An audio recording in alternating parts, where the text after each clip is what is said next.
ជំរាបសួរលោកគ្រូចឹងថ្ងៃនេះខ្ញុំមកបង្ហាញពីការ install ទៅលើ container ទីមួយគឺយើងវាយទៅលើ sudo apt update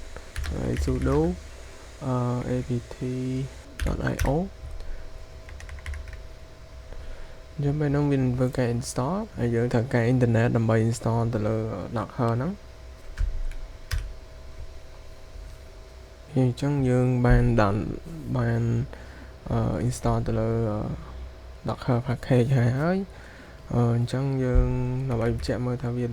download បាន uninstall បានមិនយើងអាចវាយ Docker version បានហើយចឹងនេះគឺជា Docker version ចឹងមានន័យថាវាបាន install នៅក្នុងហើយមួយទៀតគឺយើងអាចឆែកទៅលើ starter Docker បានបើសិនជាវា running ឬក៏ stop អីចឹងទៅមកយើងអាចនៅតែយើងអត់មានទៅលើ container ឬក៏ image ទេអញ្ចឹងពេលដែល Docker run ហើយ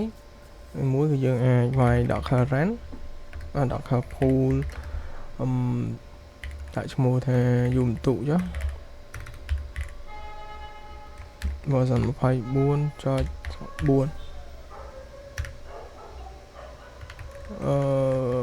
click sudo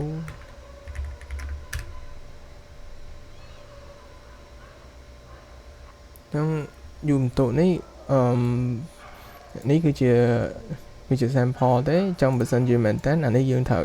ដាក់ជាមួយនឹង database ដូចជា Postgres ហើយតមក ref 2ទៅលើ version វាឬក៏យើងអត់ដាក់ version ក៏បានតែវានឹងទាញជា latest version ចានេះគឺយើង download ហើយចឹងបន្ទាប់មកគឺយើងអាចវាយ Docker image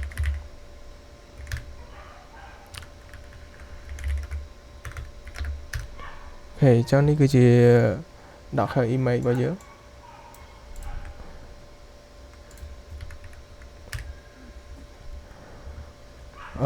ចឹង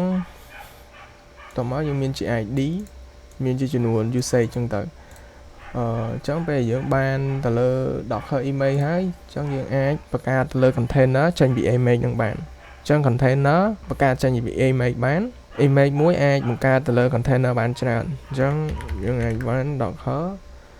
run.it នេះមានន័យថា interactive terminal ហើយបន្តមកយើងអាចវាយឈ្មោះបានឧបមាថា my docker អញ្ចឹងទៅមកយំទូមក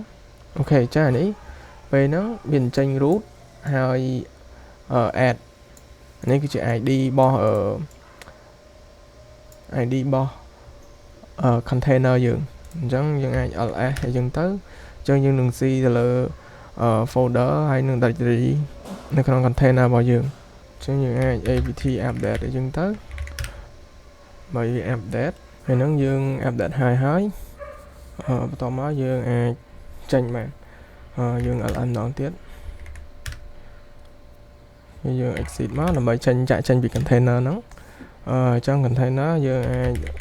វាយ Docker វាដើម្បីឆែកមើលលើ container វា show តែ container run ទេអញ្ចឹងយើងត្រូវដក A មួយទៀតដើម្បីរកមើល container ណាដែលវាអត់ទាន់ដាដែររំវា all ហ្មងហើយអញ្ចឹងនេះគឺជា container ហើយ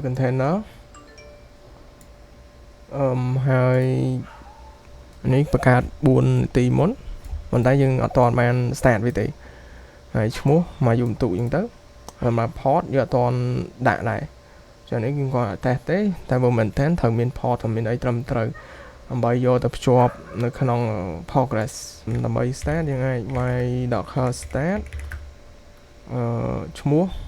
my.ubuntu អញ្ចឹងទៅpermission deny ទៀតហើយ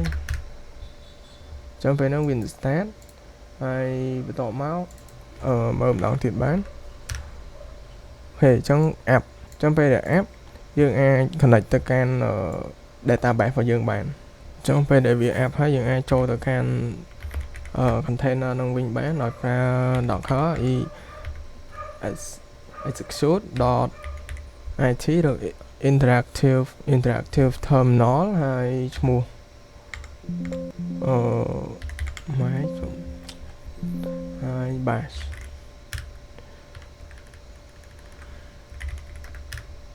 អូខេចាំពេលហ្នឹងយើងចូលនៅក្នុង container ដដែលអូខេចាំសម្រាប់ការបង្ហាញទៅលើការ install ទៅលើយមតុហើយនឹងការ demo ទៅលើការបង្កើត